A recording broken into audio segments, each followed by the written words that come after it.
وما ذرأ لکم فی الارض مختلفا الوانہ، اور ہم نے جو پیدا فرمایا زمین میں سے الگ الگ رنگ اور روپ کی چیزیں،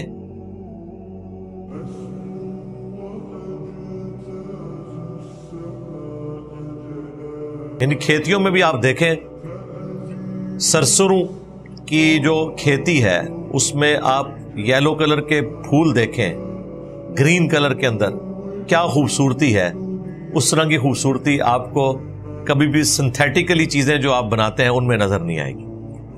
پھر فروٹ مختلف قسم کے، اگر آپ فروٹ کے درختوں پہ لگے ہوئے فروٹ دیکھیں، آم کو، انار کو، انگور کو، یوٹیوب کے اوپر کتنی ویڈیوز رکھی ہوئی ہیں، کیونکہ یورپ امریکہ کے اندر تو اس کی بڑی میس پروڈکشن ہوتی ہے، بڑے آرگنائزڈ وے میں وہ کاشتکاری کرتے ہیں، بندہ حیران رہ جاتا ہے کہ یہ معجزہ ہی ہو رہا ہے۔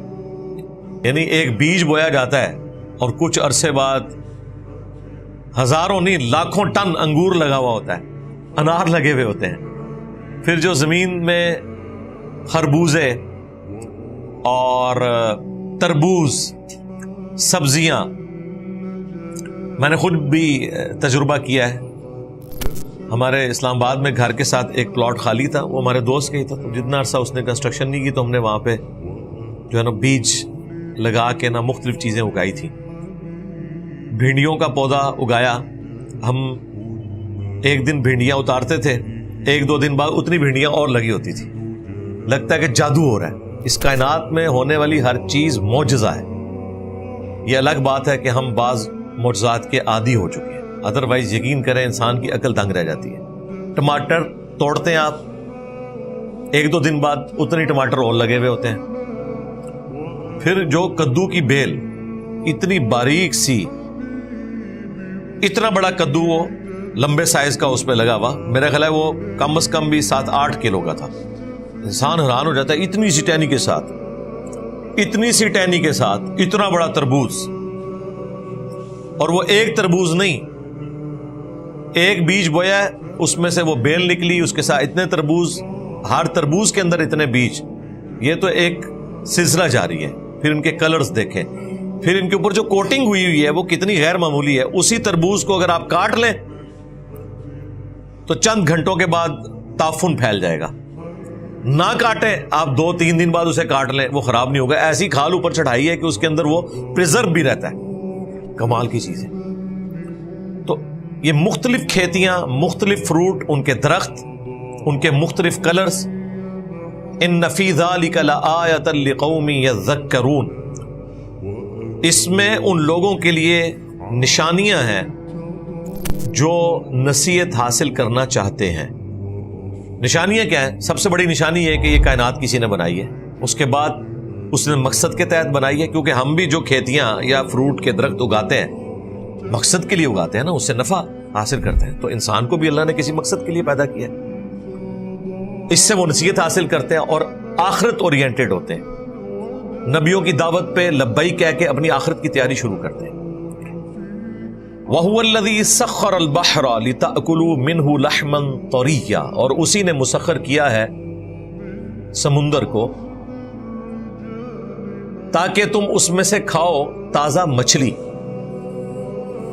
سی فوڈ آج کے زمانے میں جس طریقے سے کھل کر سامنے آیا ہے، پہلے لوگوں کو نہیں اندازہ تھا، ابھی بھی میں آپ کو بتاؤں بہت کم لوگوں کو اندازہ ہے۔ یہ ایک الگ سے دنیا ہے۔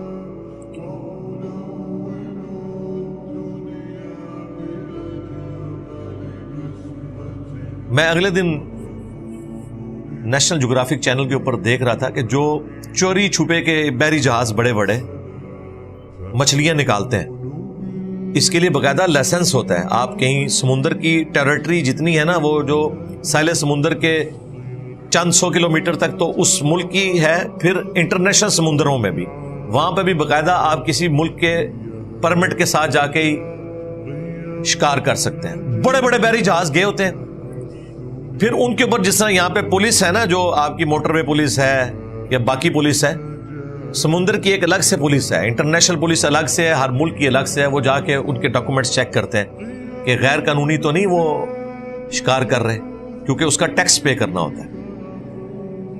تو ایک ایک بحری جہاز میں آپ امیجن نہیں کر سکتے. میں تو یعنی ایکسپیکٹ نہیں کر رہا تھا. میں نے کہا تھا لاکھوں کی مچھلی ہوگی، سرکار کروڑوں کی مچھلیاں ایک ایک جہاز میں ہوتی ہیں. بڑے بڑے بحری جہاز ہیں اور ایسی ایسی نایاب مچھلی ہے. یہ میں کھانے کے پوائنٹ آف ویو سے بات کر رہا ہوں، کیونکہ وہ اتنے بڑے بحری جہاز ہیں جنہوں نے اتنے بڑے بڑے کنٹینر اٹھائے ہوتے ہیں، اس میں آپ ساری مچھلی بھر دیں تو وہ کہہ رہے تھے ملینز آف ڈالرز کی مچھلی ایک جہاز کے اندر ہوتی ہے اور اس میں سے انہوں نے ٹیکس دینا ہوتا ہے. جبھی تو وہ اس جہاز کو افورڈ کر سکتے ہیں. میں نے آپ کو بتایا تھا کہ بحری جہاز صرف سمندر میں چلے نا، ایک جگہ پہ کھڑے ہونے کے لیے بھی مسلسل اس کا انجن آن رکھنا پڑتا ہے. 1 گھنٹے کے اندر 1 ملین سے زیادہ کا ایک چھوٹا بحری جہاز جو ہے وہ پیٹرول پھونک دیتا ہے. تو خرچہ کہاں سے نکالتے ہیں؟ اسی میں سے. اب تو سائنٹسٹ ہمیں بتا رہے ہیں کہ سمندر کے اندر اتنی مچھلیاں موجود ہیں کہ آئندہ 1000 سال تک جتنی انسانیت ہے نا، یہ زمین سے کچھ بھی نہ اگائے، سمندر کے اوپر ہی زندہ رہ سکتی ہے. بلکہ میں 3-4 دن پہلے نیشنل جغرافی کے اوپر دیکھ رہا تھا کہ سورج 1 سیکنڈ میں، 1 گھنٹے میں نہیں، 1 منٹ میں نہیں، 1 سیکنڈ میں، ہر سیکنڈ میں اتنی انرجی دے رہا ہے کہ انسانی پوری تاریخ جو ہے لاکھوں سال کی، چلیں جو سیولائزڈ ہے وہ ہزاروں سال میں، آج تک جتنی انرجی انہوں نے اس پلانٹ ارتھ پہ استعمال کی ہے نا، بجلی کی فارم میں، آگ کی شکل میں، کسی بھی فارم میں، اس سے زیادہ انرجی 1 سیکنڈ میں سورج، ہمارا سورج دے رہا ہے اگر اسے جمع کیا جائے 1 سیکنڈ میں. یعنی اس کا مطلب یہ ہے کہ ایک دن کی اگر انرجی جمع کر لی جائے 86,400 سیکنڈ ہے، آلموسٹ 1 لاکھ کے قریب. سورج ایک دن میں اتنی انرجی دے رہا ہے کہ یہ جتنے بھی دنیا پہ انسان آباد ہیں 1 لاکھ سال تک ایک دن کی انرجی کو یوز کریں. انہیں کوئی اور آگ جلانے کی، بجلی بنانے کی ضرورت نہیں سورج سے، اگر وہ ساری جمع کر لی جائے. اللہ کی قدرت ہے. بندہ بے اختیار کہہ اٹھتا ہے اللہ اکبر کبیرا والحمد للہ کثیرا وسبحان اللہ بکرۃ واصیلا. تو اللہ تعالیٰ فرما رہا ہے کہ تازہ مچھلی کھلاتے ہیں تمہیں سمندر سے. وَتَسْتَخْرِجُوا مِنْهُ حِلْيَةً، اور اس میں سے تم زیور بھی نکالتے ہو. وہ آپ نے دیکھے ہیں موتی جو مچھلیوں کے پیٹ سے نکلتے ہیں، کیا خوبصورت وہ موتی ہیں جی، مختلف کلرز کے، عقل دنگ رہ جاتی ہے. اور یہ آرٹ سے نہیں، ہزاروں سال سے انسان نکال رہے ہیں. تلبسونها، جس کو تم پہنتے ہو، وَتَرَى الْفُلْكَ مَوَاخِرَ فِيهِ، اور تم دیکھتے ہو کشتیوں کو کہ وہ پانی کی موجوں کو چیرتی ہوئی آگے چلتی ہیں. وَلِتَبْتَغُوا مِنْ فَضْلِهِ، تاکہ تم اللہ کا فضل یعنی رزق تلاش کرو سمندر میں، پانی میں. وَلَعَلَّكُمْ تَشْكُرُونَ، تاکہ تم اس کے شکر گزار بنو. اللہم اعنا علی ذکرک وشکرک وحسن عبادتک، سبحان اللہ وبحمدہ، سبحان اللہ العظیم، آمین. وَأَلْقَى فِي الْأَرْضِ رَوَاسِيَ أَن تَمِيدَ بِكُمْ، اور اسی نے زمین میں پہاڑوں کو گاڑ دیا ہے تاکہ وہ تمہیں لے کر لرزنا نہ شروع کر دے. یہ زمین کی ڈائنامک بیلنسنگ کر رہی ہیں یہ جتنے پہاڑ ہیں. اللہ تعالیٰ نے انہیں زمین کی بیلنسنگ کا ذریعہ بنا دیا. وَأَنْهَارًا، اور زمین میں نہریں جاری کر دی ہیں. نہریں ہم تو دیکھتے ہیں نا کہ یہ پانی کو سمندر تک پہنچانے کا ذریعہ ہے، دریا یا نہریں. یہ تو ایک اسپیکٹ ہے جو آپ کو نظر آ رہا ہے. جو دوسرا اسپیکٹ ہے وہ آپ سوچ بھی نہیں سکتے کتنا قیمتی ہے، جو اس کے ذریعے تجارت ہوتی ہے. سڑک یا ریلوے لائن بچھانے کے لیے تو آپ کو خرچہ چاہیے، لیکن اگر دریا بہتے ہوں، جس طرح امریکہ کو نیچرلی سینٹر میں سے ایک دریا گزر رہا ہے، امریکہ کی وہ سڑکیں بند بھی ہو جائیں وہ پوری تجارت اس دریا کے تھرو کر سکتے ہیں. اور دریا اگر گہرا ہے، جس طرح نہر سوئس انہوں نے اسپیشل بنائی ہے، میڈیٹرینین سی کو نیچے جوڑا ہے، 30% تجارت ہو رہی ہے اس سے. گہرا ہو تو ہزاروں نہیں سر لاکھوں ٹن وزن آپ بحری جہاز میں لوڈ کر سکتے ہیں. دنیا کی کوئی ٹرین، کوئی سڑک اتنا وزن اٹھا ہی نہیں سکتی، اس کا 100واں حصہ بھی نہیں اٹھا سکتی، بیٹھ جائے گی۔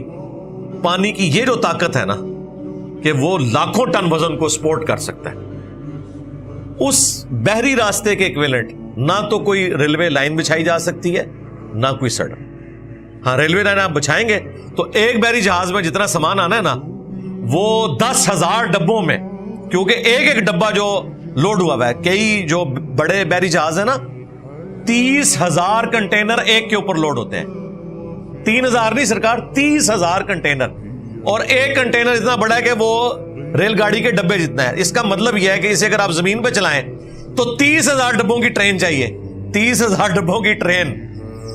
اگر آپ ایک ڈبے کو اتنا بڑا بنائیں کہ اس میں سارا لوڈ ڈالیں تو وہ پٹری ہی بیٹھ جائے گی، اسے ڈسٹریبیوٹ کرنا پڑے گا۔ لیکن بحری جہاز نے وہ سارے اکٹھے اٹھائے ہوئے اور چل رہا ہے کس کے اوپر ہے؟ پانی کے اوپر، جس میں آپ ایک سوئی ڈالیں تو ڈوب جائے، لیکن طاقت اس میں کیا رکھی ہے کہ لاکھوں ٹن اس نے بحری جہاز کا وزن اٹھایا ہوا ہے۔ تو یہ جو بحری راستے ہیں یہ بھی بہت بڑی نعمت ہے جو ہم نے یہ نہری راستے رواں کیے ہیں۔ وَسُبُلًا لَعَلَّكُمْ تَهْتَدُونَ، اور جو راستے بنا دیے تاکہ تم اپنی منزل حاصل کر سکو۔ یہ جو دریا یا نہریں پہاڑوں سے سمندر تک آتی ہیں نا، یہ بھی انسان کو گائیڈ کرتی ہیں کہ یہ شارٹیسٹ ڈسٹنس یہ بن سکتا ہے جانے کا۔ اس لیے آپ عموماً دیکھتے ہیں دریاؤں کے کنارے، نہروں کے کنارے سڑکیں بنائی جاتی ہیں، وہ سب سے آپٹیمل ہوتا ہے کہ آپ یہاں سے سڑک کو گزاریں تو آپ ایک پراپر طریقے سے اپنا ٹریولنگ والا معاملہ لے کے چل سکتے ہیں۔ تو یہ نیچرل راستے ہیں۔ پھر آپ دیکھیں پہاڑوں میں بھی جو پانی بارش یا گلیشیئرز کی وجہ سے آتا ہے وہ بھی ایک راستہ اس میں بنا دیتا ہے۔ نیچرل راستے کئی ایک پہاڑ سے نیچے آنے کے ہوتے ہیں، پھر لوگ انہی راستوں کے ذریعے اس میں چلتے ہیں اور آہستہ آہستہ وہ راستے پرماننٹ ہو جاتے ہیں۔ یہ نیچرل اللہ نے سلسلہ رکھا ہے۔ یہ جو آپ دیکھ رہے ہیں پچھلے ویک دبئی سارے کا سارا ڈوب گیا، اور لوگ اسے کسی اور چیز سے لیٹ کر رہے ہیں، اس کی روحانی کوئی ریزن تلاش کر رہے ہیں، وہ آپ ضرور کریں، لیکن اس کی نیچرل ریزن یہ ہے کہ بھائی اس کی ڈیزائننگ میں فالٹ ہے اور دنیا میں کلائمیٹ چینج ہو گیا ہے، اس کا علاج کوئی بھی نہیں ہے جب تک کہ ڈیزائننگ میں نہ کیا جائے۔ یعنی وہ جگہ جہاں پر بارشیں نہیں ہوتی تھی، اب وہاں اگر بارشیں ہونا شروع ہو جائیں تو بھائی وہ جگہ تو اس کے لیے ڈیزائن ہی نہیں نیچرلی کہ وہ پانی کو روک سکیں۔ ہمارے اس پوٹوہاری علاقے میں جتنی مرضی بارش ہو نہیں سیلاب آئے گا، اتنا بڑا دریا ہے، سارا کا سارا 1 گھنٹے کے بعد دیکھتے ہیں کتنے دن بارش ہوتی ہے، 1 گھنٹے کے بعد ہر چیز بالکل صاف ہو جاتی ہے، کیونکہ نیچرل راستے سے ہوتا ہوا پانی ندی نالوں سے دریا میں جاتا ہے اور دریا سے سمندر میں۔ کیوں؟ یہ علاقے ڈیزائن ہے بارش کے لیے، لیکن یہی بارش اگر ہوتی ہے بلوچستان میں، وہاں تو ہر چیز فلیٹ ہے، اس لیے آپ کو لگتا ہے کہ یار یہ ہو رہا کیا ہے ادھر، ہر چیز ہی بہ کے جا رہی ہے۔ دبئی میں بھی یہی کچھ ہوا ہے، انہوں نے سوچا نہیں تھا 24 گھنٹے میں اتنی بارش ہوئی ہے جو 1.5 سال میں ساری بارشوں کو جمع کرے نا تو وہ اکٹھی ہو گئی ہیں۔ تو اتنی بارش اگر ہوگی تو ریت کتنا پانی پیے گی، اور دیکھیں آپ نے تنکوں کی طرح وہاں پہ گاڑیاں بہ رہی ہیں اور سارے کا سارا معاملہ ان کا تل پٹ ہو گیا۔ اب ان کو پورے کا پورا سیوریج سسٹم دوبارہ ڈیزائن کرنا پڑے گا۔ کیوں؟ یہ چیز انہوں نے فورسی کی ہی نہیں تھی کہ ایسا بھی ہو سکتا ہے کہ کل کو موسمیاتی تبدیلیاں آئیں گی تو یہ سارے کا سارا معاملہ ہوگا۔ لوگ تو کہتے ہیں کیا فرق پڑتا ہے، میرا خیال ہے اب لوگوں کو سائنس کی بتائی ہوئی پریڈکشنز کی قدر آنا شروع ہوگی کہ فرق کیا پڑتا ہے۔ میں نے آپ لوگوں کو پہلے کہا تھا کہ ہر سال اب بلوچستان ڈوبا کرے گا۔ ایک سال تو آپ نے $16 ارب جو ہے وہ لوگوں سے بھیک مانگ کے اپنے معاملات سیٹل کر لیے، لیکن وہ سیٹل کیا کیے، جو مکان ٹوٹے تھے ان کو وہیں پہ دوبارہ مکان بنا دیے، اگلے سال پھر وہ گر جائیں گے، وہاں پہ پانی اکٹھا ہو جائے گا، کلائمیٹ چینج ہو رہی ہے۔ اور ابھی جو گلیشیئرز پگھل رہے ہیں، پچھلے تقریباً 100 سال کے اندر 2 degree centigrade temperature rise کر گیا زمین کا، تو وہ گلیشیئرز بھی پگھل رہے ہیں جو کبھی پگھلے نہیں تھے۔ اس کا مطلب یہ ہے کہ دنیا کے سمندر رائز کریں گے۔ جب دنیا کے سمندر رائز کریں گے، کیونکہ سمندر کا لیول پوری دنیا میں ایک رہتا ہے، اس وقت بھی 70% دنیا میں سمندر ہے، خشکی 30% ہے۔ ہم کسی بھی چیز کی ہائٹ جو ناپتے ہیں نا، وہ ساحل سمندر کی جو پٹی ہے ہورائزن اس سے ناپتے ہیں، کیونکہ وہ دنیا میں ایک ہی لیول پہ ہے۔ زمین اونچی نیچی ہوتی ہے، سمندر چاہے اٹلانٹک ہے یورپ میں چاہے آسٹریلیا کے پاس پیسیفک ہے یا ہمارا یہ انڈین اوشن ہے، اس کا لیول ایک ہی ہے زمین کا، سمندر کی جو سطح ہے زمین ہے۔ اب جب اوورآل جب سمندر رائز کرے گا نا تو وہ ایکولی رائز کرے گا، اور کرتے کرتے آپ دیکھیں وہ فورسی کر رہے ہیں کہ اتنے ہزار سال میں آدھے سے زیادہ انڈیا جو ہے وہ سمندر میں آ چکا ہوگا جس طرح کلائمیٹ چینج ہو رہی ہے، اور پاکستان بھی آلموسٹ صبح سندھ جو ہے وہ مکمل سمندر کا حصہ ہوگا، اور اس سے آگے اتنے ہزار سال کے اندر، خیر ہمارے تک پہنچتے ہوئے تو ابھی کافی ٹائم چاہیے، 10 سے 15 ہزار سال چاہیے جو یہ چل رہا ہے، آپ لوگوں نے ٹینشن نہیں لینی، لیکن یہ ہونا ہے۔ ابھی بھی کئی سیولائزیشن پرانی جو ہے وہ سمندر کے اندر جا چکی نہیں ہے، کیونکہ سمندر رائز کر رہے ہیں تو خشکی ختم ہوتی جا رہی ہے، وہ سمندر کا حصہ بنتے جا رہے ہیں۔ کیوں؟ گلیشیئرز پگھل رہے ہیں جو لاکھوں سال سے کروڑوں اربوں ٹن پانی، اربوں ٹن ہے، کروڑوں ٹن بھی نہیں، اربوں ٹن پانی پہاڑوں نے سٹور کیا ہوا ہے برف کی شکل میں، جو کبھی پگھلے ہی نہیں، تو ظاہر ہے وہ سمندر تک تو کبھی وہ پانی پہنچا ہی نہیں ہے۔ اب وہ بھی پانی آ جائے سمندر میں تو سمندر کا تو پانی آپ نے کر دیا زیادہ، تو وہ کدھر جائے گا؟ زمین کو کھائے گا، کیونکہ سمندر نے تو بلند ہونا ہے۔ تو یہ وجہ ہے۔ اللہ اکبر، اللہ نہیں سنبھالا ہوا جی، تو اللہ تعالیٰ کہہ رہا ہے یہ راستے ہم نے بنائے ہیں تاکہ تم ان کے ذریعے اپنی راہ پا سکو۔ وعلامات، اور مختلف علامتیں ہیں جو راستوں پر۔ وبالنجم هم يهتدون، اور ستاروں کے ذریعے بھی تم راستے کو پاتے ہو۔ علامات ہیں نا، اور ستاروں کا تو میں نے پچھلی دفعہ بتایا تھا، نارتھ سٹار کو آپ لوکیٹ کر لیں تو آپ چاہے سمندر میں ہو چاہے ریگستان میں ہو، آپ کے پاس چاہے وہ میگنیٹک فیلڈ کو ڈیٹیکٹ کرنے والا کمپاس بھی موجود نہ ہو، آپ بتا سکتے ہیں کہ کس طرف مشرق ہے کس طرف مغرب ہے، اور یوں سفر طے کر سکتے ہیں۔ اور علامات بھی اللہ تعالیٰ نے رکھ دی ہیں۔ آپ دیکھیں ہر علاقے کے اندر کوئی نہ کوئی علامتیں موجود ہیں پہاڑوں کی شکل میں، جو لاکھوں سال سے وہ پہاڑ وہیں پر ہیں، ان کے ذریعے ہمیں چیزوں کا آئیڈیا ہو جاتا ہے۔ جو کنٹینیوس سفر کرنے والے لوگ ہیں نا، انہیں ان چیزوں کا آئیڈیا ہوتا ہے کہ یہ علامات کتنی نعمتیں ہیں، جو نیچرل علامات ہیں۔ کئی تو جو ہیں وہ ہم نے خود بھی بنا لی ہیں نا، مختلف جگہ پہ سائن بورڈ لگا دیے، مائل سٹون لگائے ہوئے ہیں، اتنے کلومیٹر دور ہے۔ جب آپ ٹریول کرتے ہیں جی ٹی روڈ کے اوپر موٹر وے پہ تو لکھا آتا ہے کہ جی اسلام آباد اتنی دور رہ گیا، لاہور اتنی دور رہ گیا۔ یہ علامات ہیں، یہ انسان کی بنائی ہوئی ہیں۔ ایک نیچرل علامات بھی ہیں کہ فلاں جو بڑا پہاڑ جب نظر آئے گا اس کے بعد اتنی دیر کے بعد فلاں سٹی آ جائے گا۔ میں نے تو یہ ساری نشانیاں رکھی ہوتی تھی، میرا تو روٹ تھا اسلام آباد سے جیلم کا، تو مجھے اندازہ ہو جاتا تھا اچھا اب یہ فلاں پہاڑی سلسلہ شروع ہو گیا، اب یہ ٹرکی کی پہاڑیاں آ رہی ہیں، اب اس کے بعد 40 منٹ لگیں گے جی جیلم شہر تک، اب یہ فلاں جگہ آ گیا، تو وہ اپنی نشانیاں رکھی، اس کے بعد یوں لگتا ہے، اتنا ٹائم لگتا ہے، اتنا ٹائم لگتا ہے، گھڑی دیکھنے کی ضرورت ہی نہیں ہے، وہ اندازہ ہوتا ہے اتنا ٹائم لگے گا۔ تو اللہ تعالیٰ نے نیچرل نشانیاں رکھی ہوئی ہیں۔ اس طرح کی نشانیاں سمندر کے اندر بھی موجود ہیں، اور ستاروں کی شکل میں بھی ہیں، جزیروں کی شکل میں بھی ہیں، بڑے بڑے درختوں کی شکل میں بھی ہیں۔ گاؤں ایریا میں جو لوگ کنٹینیو سفر کرنے والے ہیں انہوں نے بھی نشانی رکھی ہوتی ہے کہ فلاں جو بڑا درخت ہے نا، اس کے بعد اتنے میل آگے فلاں گاؤں آ جاتا ہے، وہ نشانی ہے۔ یہ نیچرل اللہ تعالیٰ نے رکھی ہوئی ہیں۔ پھر جو پانی کے راستے ہیں، جو ندیاں آپ عبور کرتے ہیں، جس طرح ہم بھی یہاں جیلم سے گاؤں ایریا میں جب جاتے ہیں، اب تو پل بن گیا نا، تو پتہ ہوتا ہے کہ جی فلاں گاؤں میں جا کے وہ برساتی نالے والی جگہ آئے گی، اس کو کراس کریں گے تو اتنی دیر آگے ہے۔ تو جب یہاں سے جو لوگ کنٹینیو سفر کرتے ہیں، جب وہ اس پل پہ پہنچتے ہیں ان کو تسلی ہو جاتی ہے کہ ہاں اتنا سفر رہ گیا۔ جس طرح جب کوئی لاہور سے جیلم آ رہا ہوتا ہے تو جس طرح دریائے جیلم کا پل شروع ہوتا ہے، چلے پیچھے چناب کا پل آتا ہے، ایک مائل سٹون ہے، وہ کہتا ہے اچھا اب اتنا فاصلہ رہ گیا، پھر جیلم کا پل آتا ہے جی اب اتنا فاصلہ رہ گیا۔ یہ سارے علامات ہیں، قدرت نے بھی علامات رکھی ہوئی ہیں، پہاڑوں کی شکل میں، درختوں کی شکل میں، زمینی کتوں کی شکل میں، اور ستاروں کی شکل میں، تو بہت کچھ ہے، تم اس سے ہدایت پاتے ہو۔ افمن یخلق کمن لا یخلق، اللہ اکبر، جس نے سب کچھ پیدا فرمایا ہے یعنی اللہ، اس کی مانند ہو سکتا ہے جس نے کچھ بھی پیدا نہیں کیا؟ یعنی اللہ تعالیٰ فرما رہا ہے کہ ان ساری چیزوں کا خالق میں ہوں، اور مخلوق کیا میری مانند ہو سکتی ہے یا میں اپنی مخلوق کی مانند ہو سکتا ہوں؟ فرق ہے۔ پیدا کرنے والا اور پیدا ہوا یہ برابر نہیں ہو سکتے۔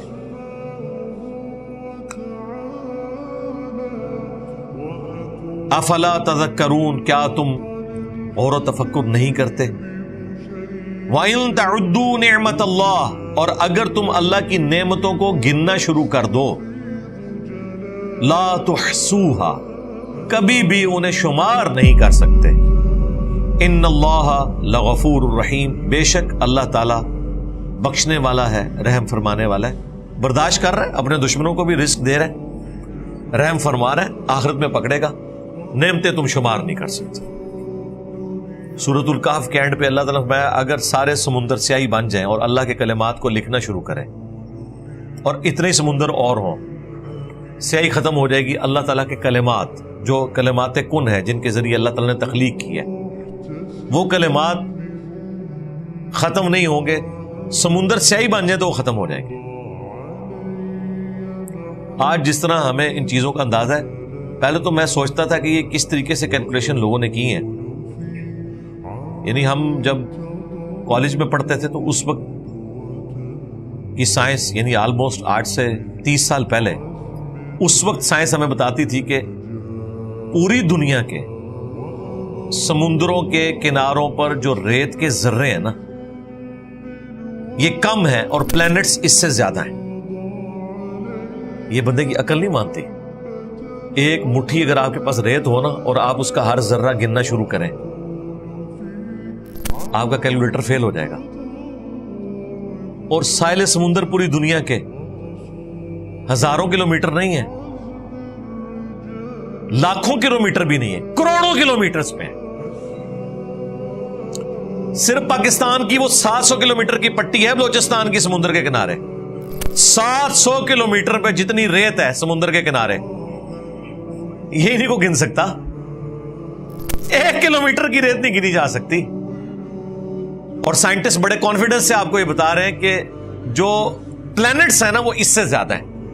یار وہ اللہ کیا ہے، کیا اس کی قدرت ہے کہ ریت کے ذروں سے زیادہ اس نے ستارے اور سیارے بنا دیے ہوئے۔ اور یہ وہ چیزیں جنہوں نے کیلکولیٹ کی ہیں، وہ ناسا کیلکولیشن کرتا ہے نا کہ اتنے جنک میں اتنی کہکشائیں ہیں، ایک کہکشاں کے اندر اتنے، جس طرح آلموسٹ 250 ارب گلیکسیز ہیں جو دریافت ہوئی ہیں، ہر گلیکسی کے اندر 300 ارب کے قریب سورج ہیں، ہر سورج کے اپنے پلانٹ ہیں، اور یہ ساری چیزیں، یہ کیلکولیشن اس طرح کی ہے۔ یہ تو وہ چیزیں ہیں جو یعنی انہوں نے بہت پہلے دریافت کی تھی، اب تو پتہ نہیں کہاں تک حالت پہنچ چکی ہے۔ اور وہ کیلکولیشن کر کے نا، تو یقین کریں اب میرے لیے اس چیز کو سمجھنا آسان ہے۔